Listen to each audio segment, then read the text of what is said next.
In the name of God, the most compassionate, the most merciful. Welcome to Islam for Dummies.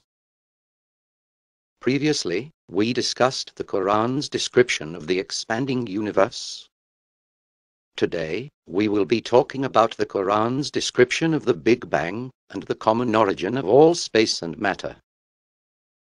It is important to point out that while it is not a science textbook, yet the Koran mentions numerous scientific facts long before they were discovered. First, we will examine the creation of the universe through the Big Bang. When you look out at the universe and look at the other distant galaxies, you see that they're all fleeing away from us, that they're all moving outward at huge velocities.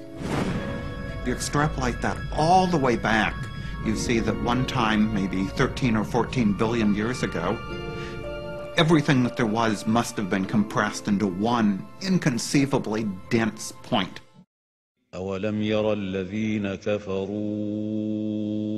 أن السماوات والأرض كانتا رتقا. Whatever the universe was at the very beginning, some 13.7 billion years ago, we think it was tiny, an infinitesimal nugget of space. And then something happened, triggering the most colossal explosion in history. أن السماوات والأرض كانتا رتقا ففتقناهما.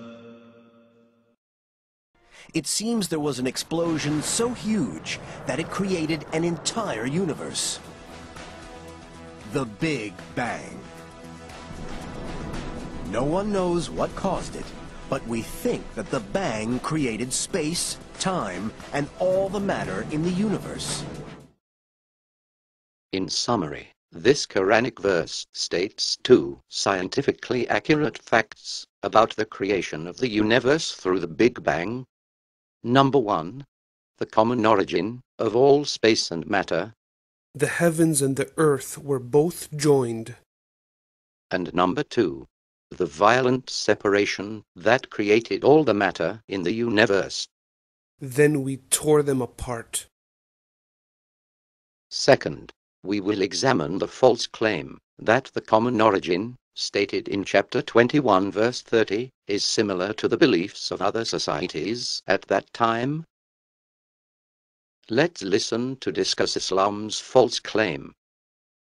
That the heavens and the earth were one piece before we clove them asunder. It does, however, follow very precisely creation mythologies that were believed in at the time of Muhammad. Firstly, the most widely held belief at that time was the Greek view of an eternal universe. According to the Sumerians, the heavens had been separated from the earth. Secondly, regarding the Sumerians, their beliefs on the matter of cosmic creation must often be gleaned from wholly unrelated texts, because no direct texts exist. In any case, their gleaned beliefs were clearly unrelated to the Koran, in that the primal unformed mass of heaven and earth was given birth to by Namu. Thereafter, it was the union of heaven with earth which produced the great gods. Discuss Islam is also confused about the ancient Egyptian beliefs. And the idea that the heavens and the earth were one single block that was broken into two was common in ancient Egypt. Thirdly, this is an utter fabrication. According to crystallinks.com and other sources, the ancient Egyptians believed that during the day, the gods Jeb and his twin sister wife, Nut, are separated, but each evening Nut comes down to meet Jeb, and this causes darkness. She gives birth to the sun in the east and swallows the sun in the west. The meeting of the Egyptian gods, Jeb and his twin sister wife, Nut, to cause night and day, is not even remotely similar to verse 21:30. Fourthly, both the Sumerian and ancient Egyptian civilizations died out more than 700 years before the Koran, and their beliefs were only discovered recently by archaeologists. As a result, the Koran's accurate description of the common origin of all matter in the heavens and the earth is very different from the ridiculous beliefs of ancient societies. Third, we will examine the false notion that the terminology used in this verse does not match with science. Here's the false claim about verse 21:30, which states that the heavens and the earth were both joined before being torn apart. The Big Bang is not about a lump blowing up. Matter did not exist to be cloven asunder, and there was certainly no splitting of earth from heaven. Every single part of Discuss Islam's statement is incorrect. As we saw earlier, just prior to the Big Bang, Everything that there was must have been compressed into one inconceivably dense point. and the final false claim is that One can hardly think of a more inaccurate description of the Big Bang than this verse. in fact, it is the term Big Bang that is inaccurate, while the verse is quite precise. It was meant to be a derisive term. However, the Big Bang is really a contradiction because it was not big and there was no bang. It wasn't big because we think that the universe started from a singularity of some sort, and there was no bang because there was no air to carry the vibrations. So a Big Bang is in some sense is a misnomer, but the name stuck. In contrast to the term Big Bang, the Quran's description is perfectly accurate to any rational person. Thinking where Muhammad came from, he was after all a Bedouin. I think it is almost impossible that he could have known about things like the common origin of the universe, because scientists have only found out within the last few years with very complicated and advanced technological methods that this is the case. And somebody who did not know something about nuclear physics 1400 years ago could not, I think, be in a position to find out from his own mind, for instance, that the earth and the heavens had the same origin.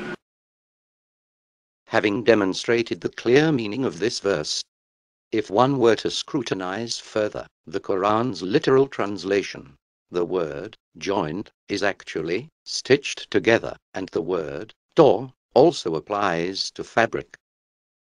We already admitted that the Koran is not a science textbook.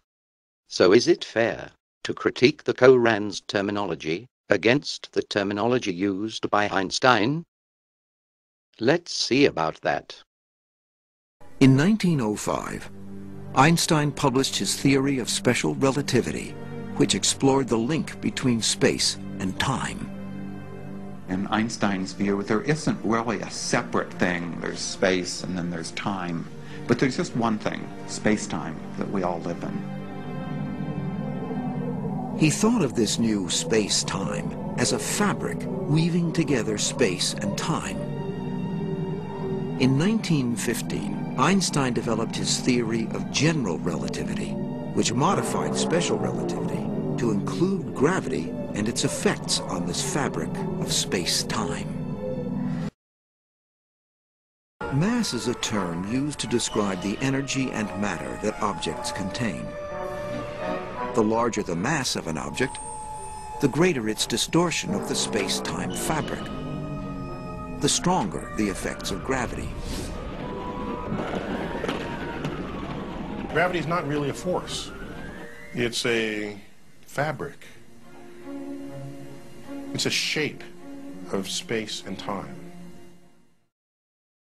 As a result, the Koran's description of the common origin and violent separation of all matter is not only more precise than the term of Big Bang itself, but the terminology of fabric stunningly coincides with Einstein's descriptions of space and matter.